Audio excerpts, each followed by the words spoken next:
Hello to everyone, and thank you very much for joining me.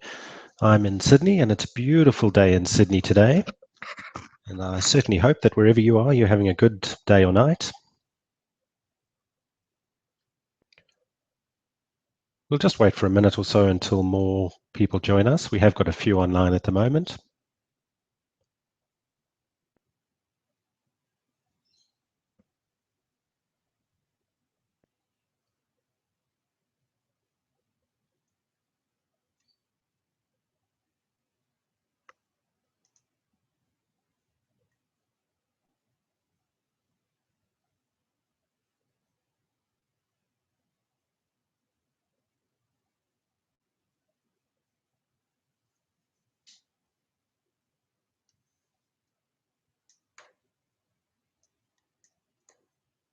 For those that have just joined, we'll get started in a minute or so.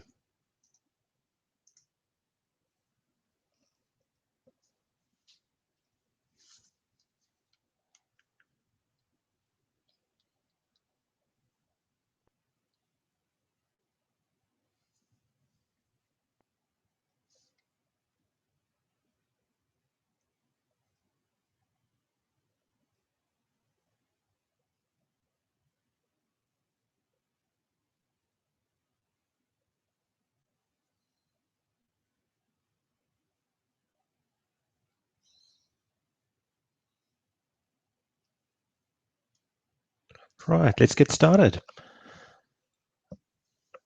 I'm Gary from Organic Web. I'm a MailChimp expert, MailChimp listed expert, and I work here in Australia with organizations throughout the world in providing MailChimp services. You can see my website at organicweb.com.au. You can also email me at gary@organicweb.com.au.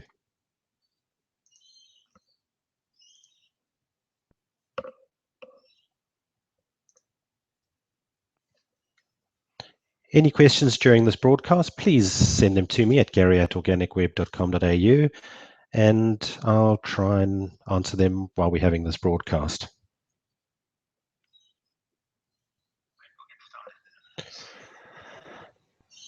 Okay, so today we're going to cover the very basics of MailChimp, and in particular how NGOs or not-for-profit organizations can set up a campaign in MailChimp very simply, very easily and simply. The Australian Council for International Development has promoted this event, and thank you to Daphne and others there for promoting this event. So let's jump straight into it.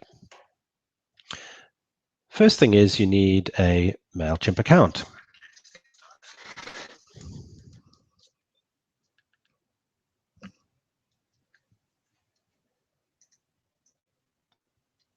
For this example, I'll be using a free MailChimp account.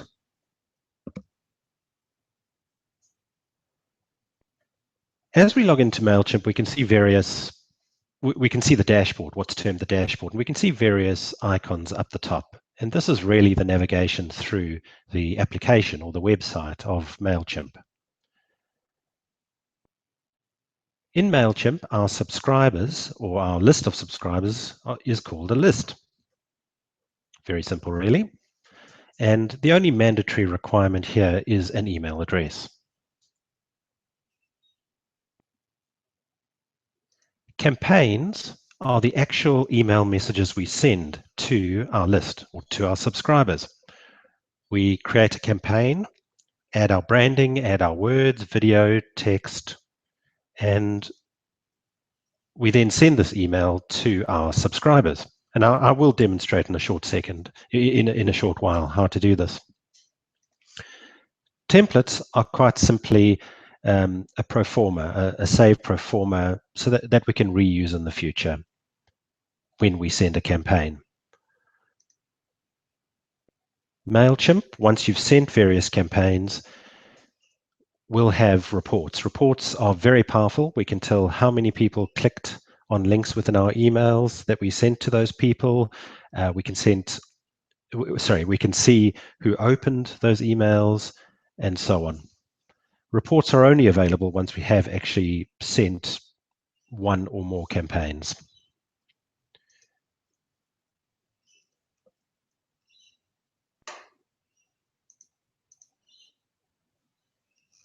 Automation allows us to send email campaigns or emails based on an event, such as a time. So, for example, we might want to send an educational series about our NGO in the form of maybe 3 emails. What we can do is we can say, once a person subscribes to our list, immediately send them the first email. Then wait 2 days, and after that, send them the next email. And then wait a week and send them the next email.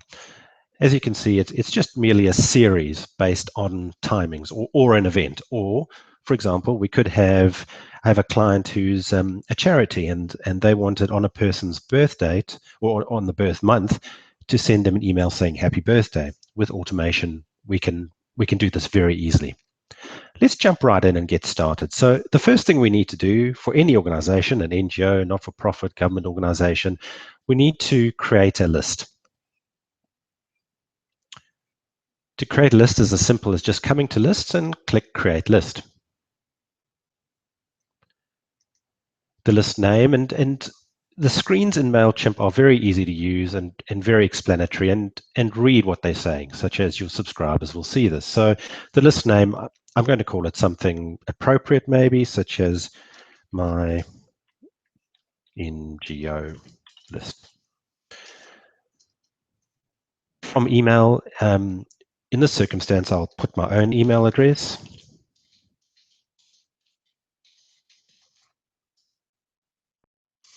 The from name, this would usually be the NGO's name. So let's just say the name of your NGO is called NGO. How people subscribe to your list. Thanks for subscribing via our website. Something like that anyway.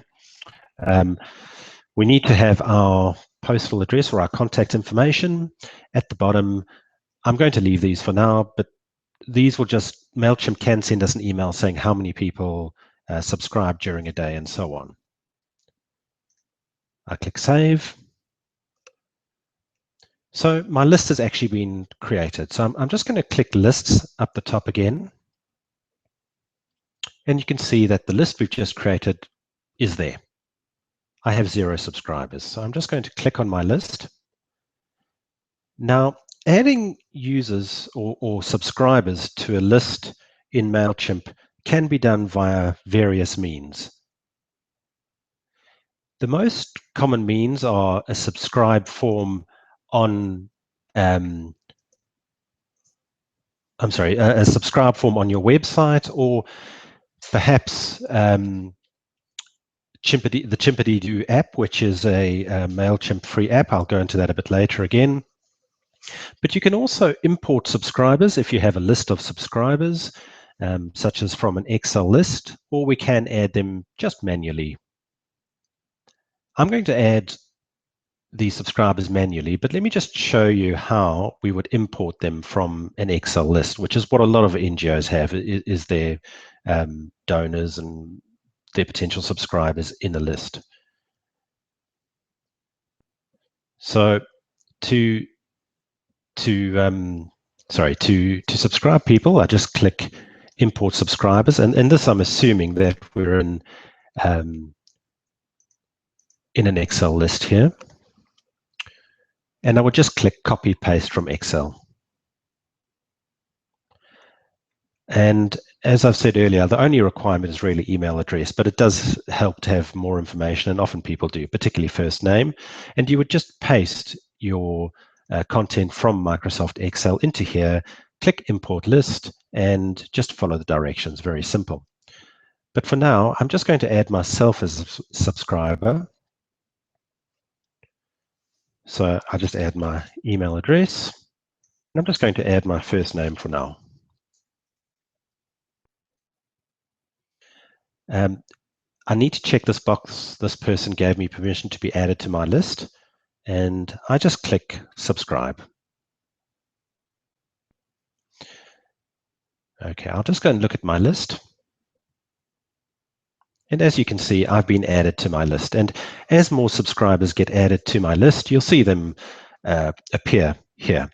Now, just one thing to show you is that if you have, 1,000, 10,000, a million subscribers, you can export your list to a CSV file by just selecting your list and your subscribers and clicking Export List.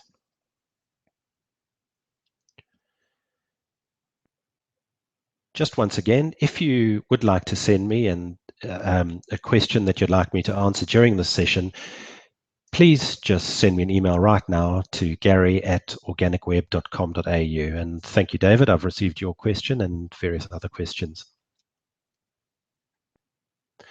We now have a list. We have our subscriber list. Now we need to, or we want to send a campaign. Again, a campaign is merely the email we send to our subscribers. A campaign can contain video, it can contain images, text. A lot of NGOs would use it to raise maybe donations or to share information, share news about events that are taking place. The first thing with a campaign is just to think about a strategy or a marketing strategy and think how long or how often are we actually going to send these emails to our subscribers. We don't want to send them too often, otherwise people will feel they're being spammed. You don't want to send them too seldom so that people forget about your NGO.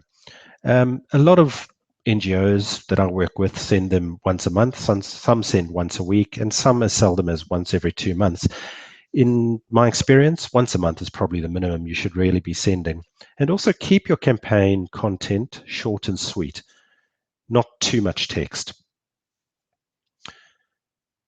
So I just clicked on campaigns up to the left of the screen.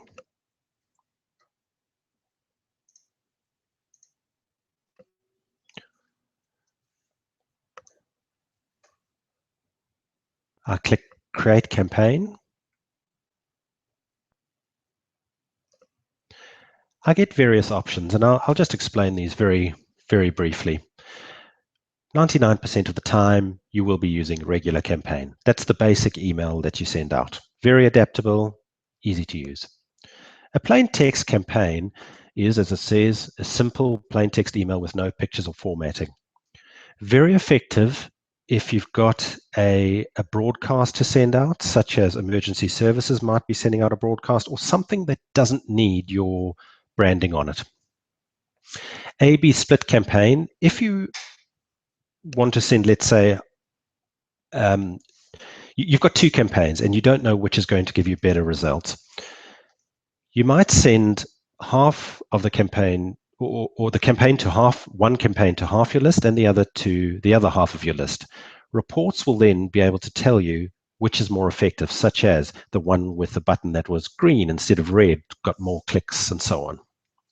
RSS-driven campaign, this is if you've got a WordPress website or Shopify or you use some sort of other website where you blog, and you have what's termed a feed, an RSS feed, you can use an RSS-driven campaign to automatically send, let's say once a week or once a month, your latest content from your website to your subscribers.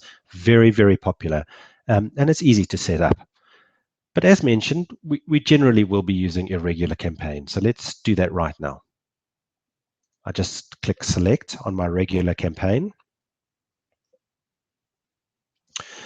I get various options. If I had more than one list, it would say to which list. It would give me the option of the various lists, and I can actually send to segments of a list. But in this case, I've only got one subscriber. I'm going to send to my entire list.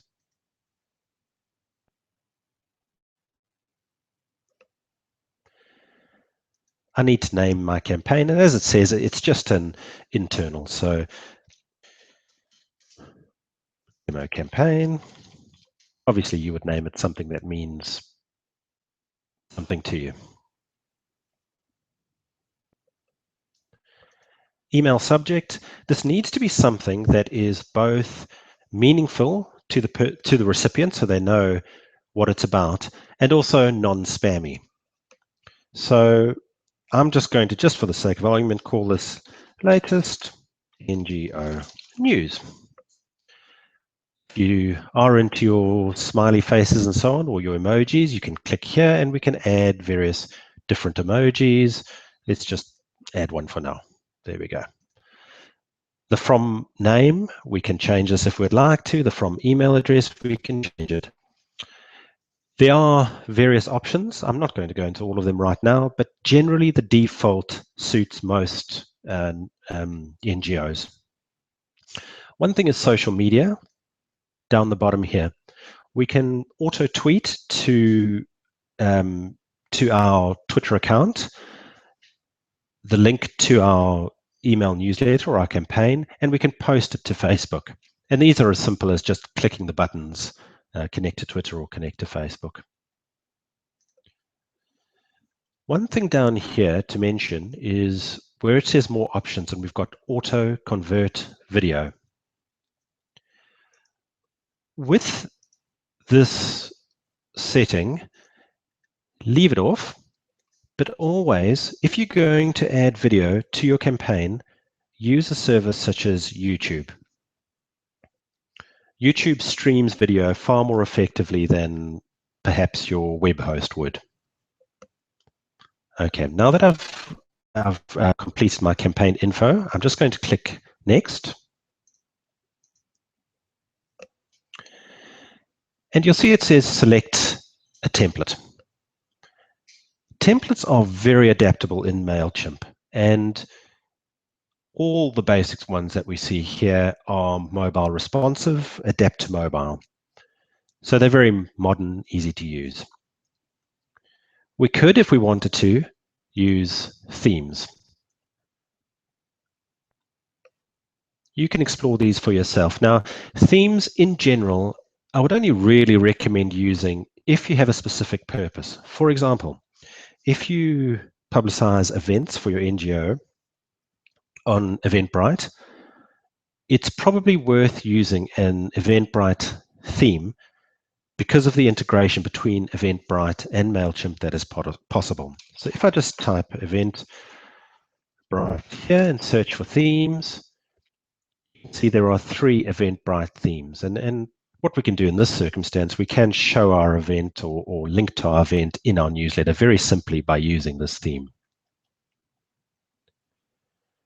I'll just go back to basic. And for these purposes, I'm going to just use the basic 1-column drag and drop theme, or template rather. And I click select.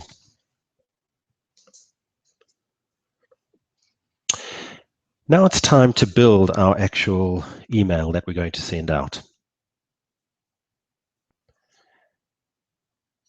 To explain what is happening is in the right-hand side, where my mouse pointer is right now, is how your email will look.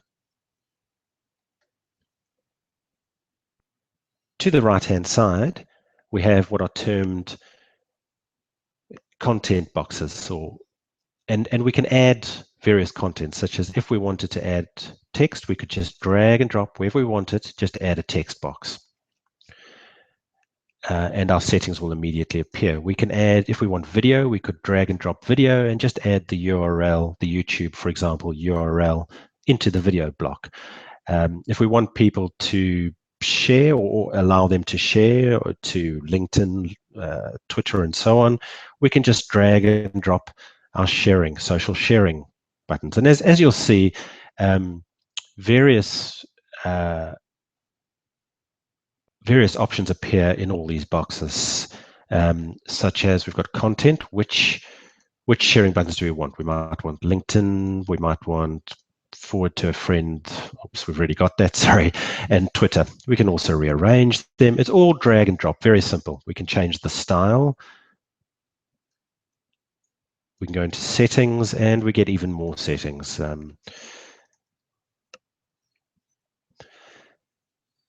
Now, to add images is really, really simple in MailChimp. So the first thing we're going to do is we're actually just going to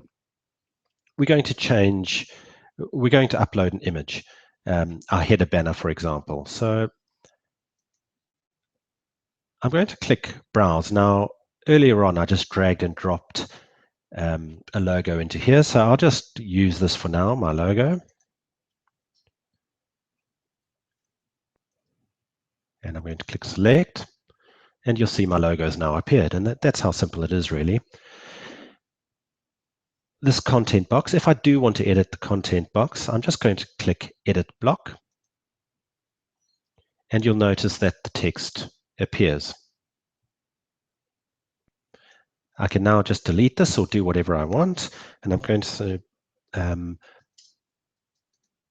we can just type directly into here using heading styles or using various styles. So I'll use my heading style. I'll say our latest news. And we can just add various texts here. Type along. But you get the idea. We click Save and Close. And there we go. If we want to add some images, we've got various image options. Just an image group, image card, image plus caption. I'm just going to add an image group for now. So let's say I just want to add 2 images. The first image, I'm just going to click Browse to add an image, and I'm going to use one I pre-added, but I could just drag and drop the image onto the screen. And I'll just click Select, and I've added an image there. And to add another image on this side, I'll just click that, click Select. There we go, too easy. Save and close. And there is my campaign that I'm going to send. Of course, I would add more text, usually slightly more text or more descriptive anyway. And one thing we do need to remember is right up the top, you might see it says, use this area to offer a short preview of your email's content.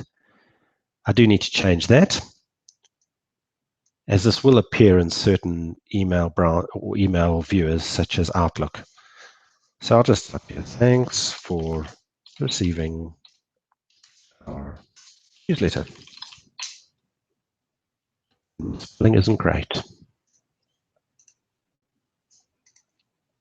Okay, so again, I really can make as many changes as I want using these content blocks, and they are very powerful. For example, if I wanted to create columns in this text block here, I would just click Edit, go to Settings, and where it says Number of Columns, I'll select 2 columns, and then it'll give me how I want it split, but I'll just go for the 50-50 split.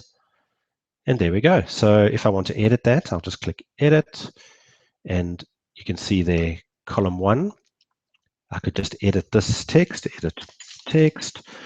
And if I wanted to change column 2 text, I could come and just do the same thing. You get the idea.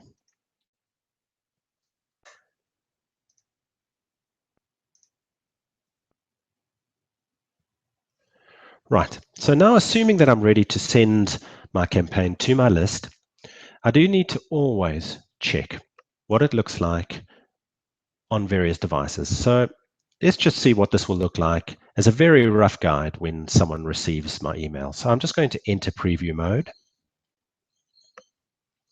And MailChimp provides a very rough estimate of how my campaign will look when someone receives it on both the desktop on the left-hand side and on the right-hand side on a mobile device. This is an estimation, so we will, or I will show in a second how to actually send a test email. What you'll notice in the mobile view is that content has been folded so that it fits well onto a screen. And this is where the responsive nature of the MailChimp campaigns come into their own. They're very powerful and they look very good on most mobile devices anyway. Okay, I'm just going to close preview mode. Of course, we could come back and make any changes that we wanted to. We could delete these content blocks. We could edit them. We could add others until we're ready, and just keep clicking preview and then enter preview mode. As mentioned, it is absolutely vital to send yourself or someone a test email before sending your campaign. As often what you see on the screen does differ to what you might see on your mobile device or in Outlook or whatever means you use to view email. So I'll just click on send a test email. I'll enter the name of the person to receive it, which is myself, and I would just click send. Okay, just this yellow note at the bottom, I'm sending a test email to myself, even though my email address is the sending email address. This can sometimes cause issues with spam filters, but that's just one of those things, unfortunately. Okay, so by now, I'm not going to go into it, but I would have received my test email. Again, I can view my test email. I'll check on various devices. And if there's anything I want to change, I can just, again, come in and just change it and test again. Let's assume we're happy to send our campaign. I just click next.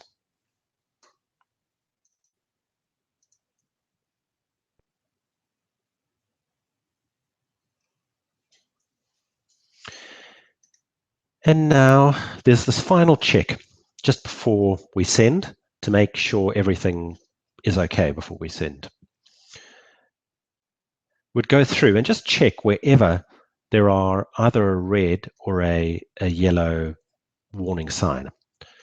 Social cards are what appears, and I'll just go into that. I'll click edit. Social cards are what appears when someone shares your campaign on Twitter or Facebook. You can add a title, a short description, and adjust your image, but I won't go into that for right now. Okay, so I'm ready to send. So all I do to send my campaign is either click send, or I can schedule it for some time in the future. And one final warning, you're about to send your campaign to, etc. This is your moment of glory. Send now. Right, there we go. So now we've sent. So whether I'm sending to one person or a million people, it really is that simple. I've gone through the process of first creating a list and then creating a campaign. I've actually gone through it fairly slowly. So what you can see, and it's taken, where are we, about 26 minutes. So it is a very, very quick process and a great way of communicating with a mass audience all over the world, no matter where people are, whether they're in Uganda, United States, Australia, New Zealand, wherever. Very, very simple to send campaigns that can really look great. I'll start to answer a few questions now. And keep sending your questions to me at gary@organicweb.com.au if you'd like me to answer any questions. But of course, you are free to call me afterwards, after the session, and I'll certainly try and help out as much as I can.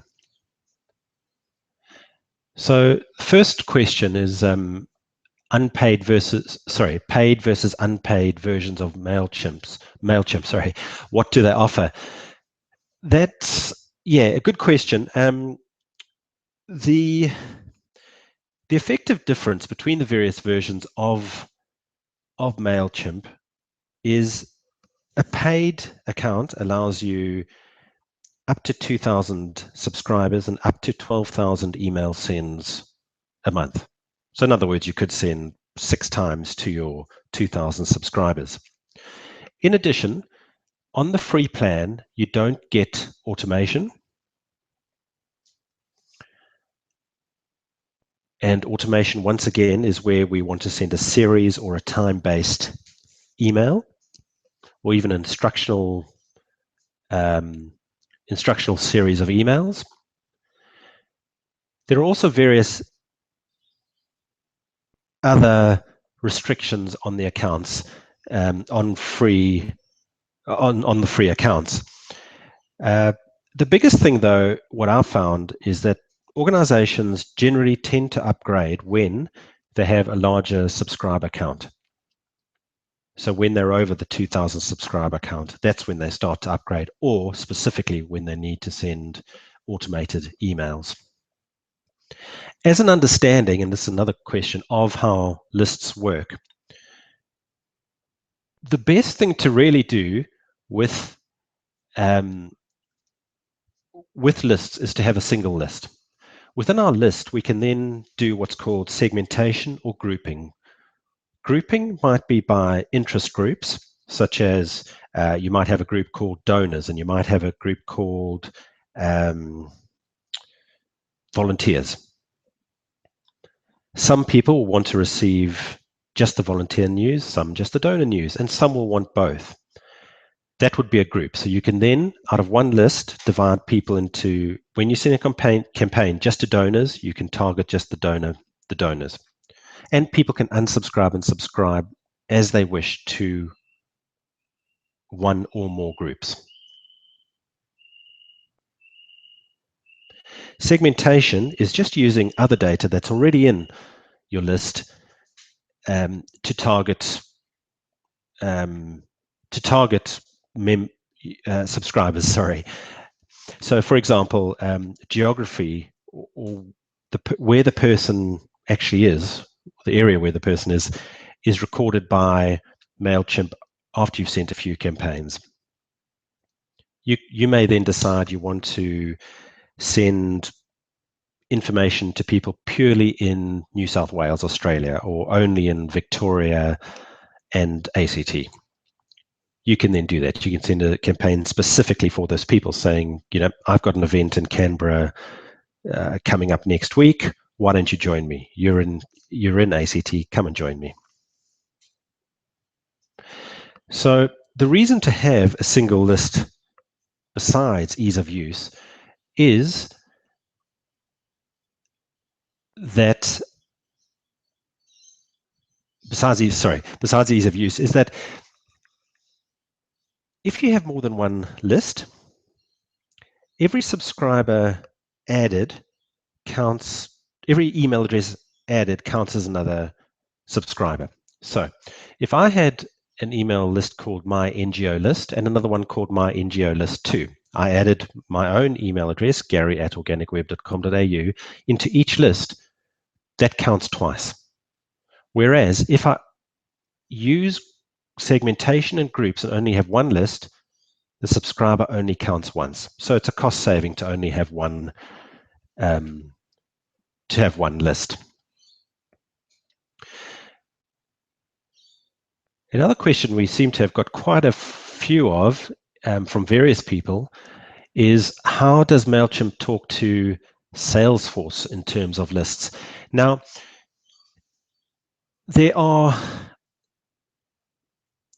lot depends on the actual setup, how the integration between Salesforce and MailChimp is set up. The basic concept is the same as for many integrations. Integrations in MailChimp, if we go to our account and click on integrations, there's a whole directory of integrations, as well as the very basic common ones such as Facebook, Eventbrite, and so on. You will see that Salesforce is obviously one of the very big integrators, CRM integrators. There are different types of integrations. An integration can be as simple, and not specifically on Salesforce for now, but an integration can be as simple as a form on a WordPress website that automatically, when someone fills in the form, in other words, their email address, their first name, and clicks submit or send, that data will automatically be populated into your list in MailChimp. So it's an automated process. You don't have to collect your email addresses from your Shopify, Weebly, WordPress website and manually add them to MailChimp. The person is automatically added to MailChimp. So that's one integration.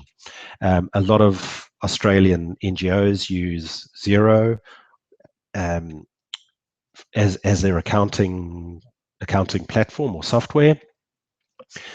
And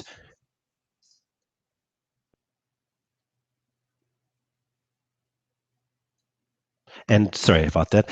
And yeah, Xero integrates with MailChimp so that clients or customers in 0 can be automatically populated into MailChimp and for marketing towards past, future clients.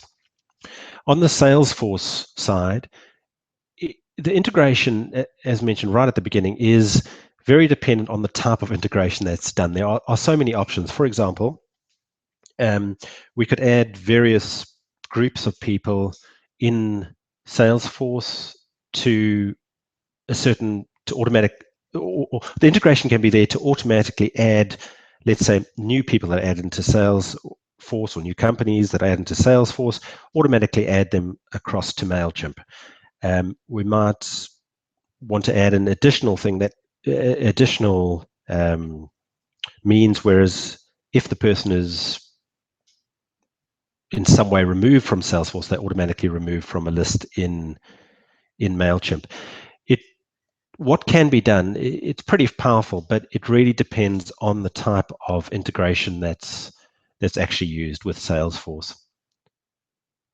But I guess that the bottom line is just to understand that there are integrations with all sorts of software, online services, and generally the integrations are pretty easy, but they can get complex. And speaking about e-commerce, which is another question that's come through, how does e-commerce, such as someone buys something on your NGO Shopify site, can you market in the future to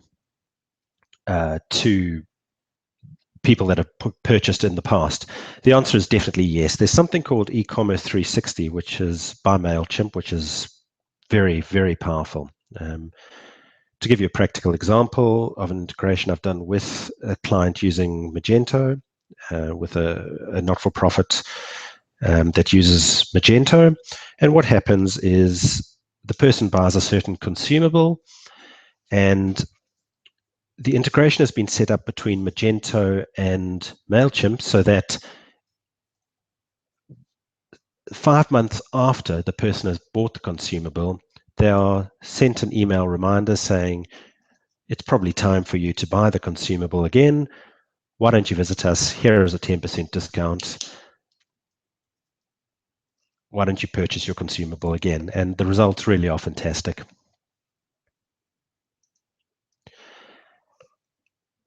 Question that's just come through, how do you manage a person with more than one email?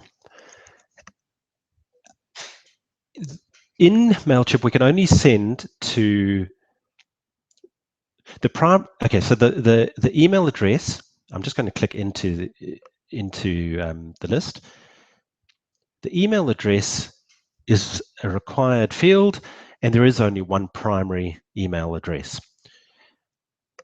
The only way we'd be able to manage a person with one email address is we can add additional fields.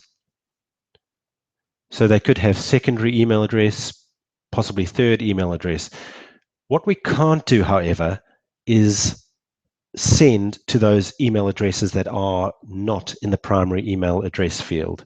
But we certainly can store the additional email addresses.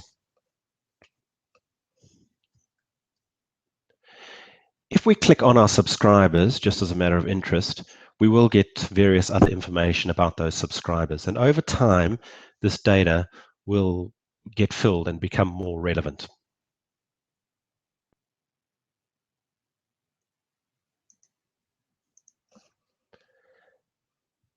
So for example, as time goes on, we'll be able to see which campaigns each of our subscribers has received and various data, how active they actually are. We can also mark certain subscribers as VIPs, and we can track those VIPs and we can target those VIPs specifically.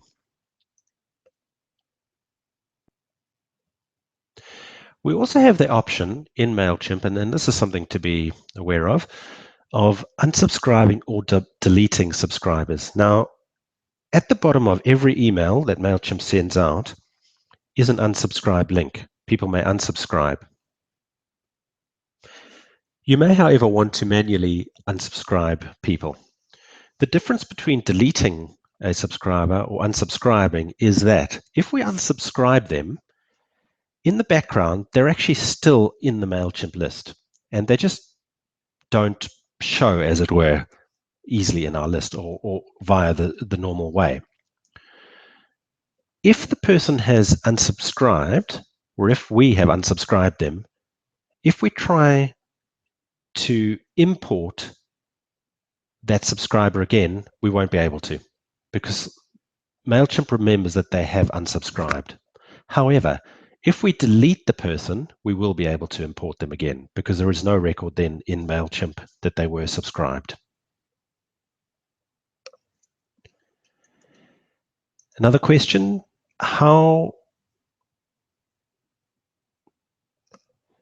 do we copy and paste from Microsoft Word? Very good question. Let's go into our campaigns.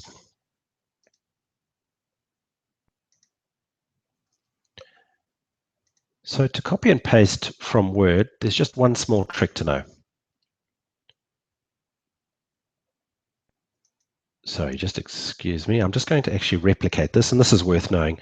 If we want to copy a past campaign to send again, we just need to click on campaigns, go to our campaign page, click the down arrow, and we will see replicate.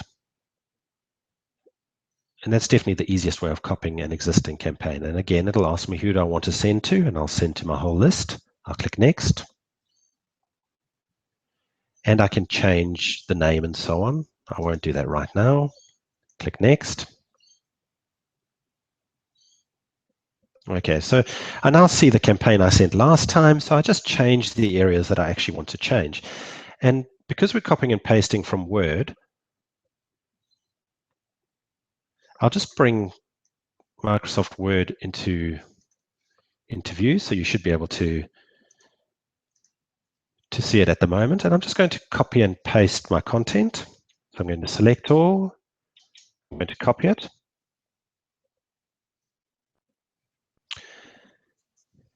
Now, let's say I want to paste my content into this text block. I'll just click Edit Block.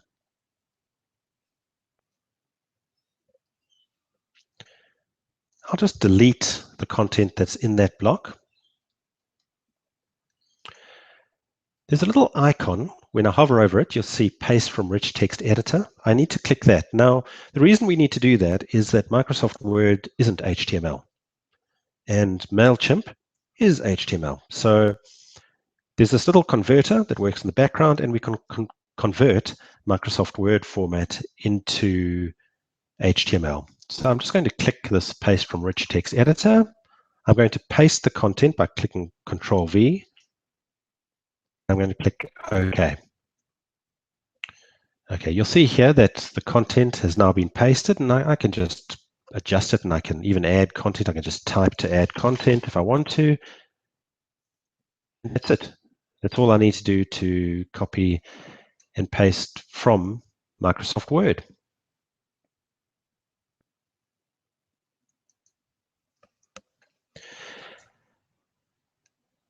That's all I have for now. Sorry, one question just came in as well. Does Microsoft, does MailChimp have apps? Now, I'm assuming this is mobile device apps, and they certainly do. They have various apps, right from managing your actual MailChimp account to something called Chimpity-Doo. And I'll just do a quick search for Chimpity-Doo. Let's see what comes up. There we go. So Chimpity-Doo is very good for if you have people that are on the road that are meeting potential donors or people that want to receive your newsletter, or if you're at, for example, if you do trade shows, perhaps you're at trade shows, you can add Chimpity-Doo, the Chimpity-Doo app to your iPhone, iPad, your Android. And the good news is that someone can sign up. It's just basically a sign-up form to your MailChimp list. And the good news is that you actually don't have to be connected to the internet. So if you're in the outback or somewhere without internet connection, a person can still, you can ask someone to sign up on your phone or on your tablet, and you don't need to be connected to the internet. So yes, MailChimp has various apps. Okay, another question that's come in is regarding Omnivore. MailChimp Omnivore, they've received MailChimp Omnivore warning. So what Omnivore is when you import a list or import a list into MailChimp, it does various checks and rates every single subscriber you're adding into your list. So it looks for various things to make sure that your campaign won't be deemed or marked as spam. So when you're importing things like role-based email addresses, won't be accepted by MailChimp. A role-based email address is something like contact at, and then your domain name, or support at, or accounts at. So in other words, something that's not someone's specific name. Occasionally, free email addresses can cause issues, and too many are sometimes in your list are sometimes frowned upon by MailChimp. So the free ones we're talking about are Hotmail, Yahoo, gmail.com even.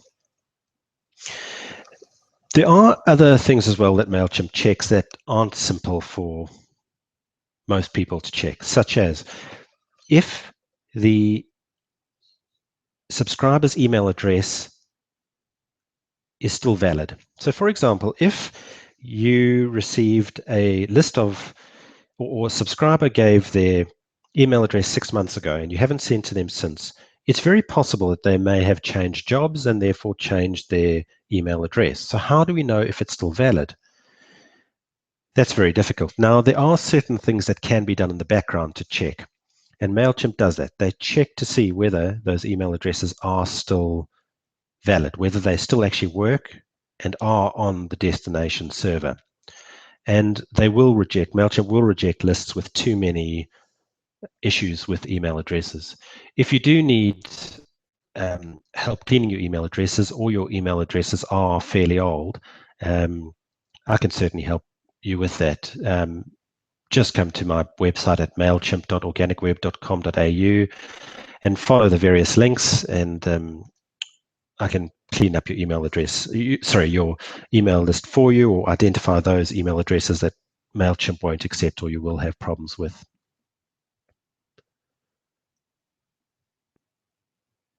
Another question that's come in is, how wide should the header or logo be? Generally, and this is a gross generalization, the width of the emails sent by MailChimp is 600 pixels wide. So if you have your logo, when adding your logo to your campaign, in other words, where my mouse pointer is pointing right now, try to keep it at a maximum of 600 pixels wide.